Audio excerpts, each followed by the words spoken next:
Welcome to Ask the Mountlake Terrace Cop. I'm Teresa Whipple. Sergeant Lowe, good morning to you. Good morning.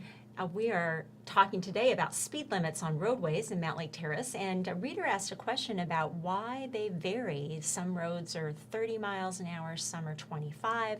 How does that decision happen? Well, that's a pretty good question, which I didn't know the answer to, so I kind of did a little bit of research this morning and looked that up. And what I found out is it has a lot to do with, well, first of all, the state sets the speed limits, but then within that statute, it gives the local agencies the authority to make some adjustments to those speed limits. Okay. So what they do is they do some engineering studies on road conditions and residential neighborhoods, and they may determine to raise or lower the speed limit based on the research that they do. So the engineers have to put together a report and send it to the state of Washington.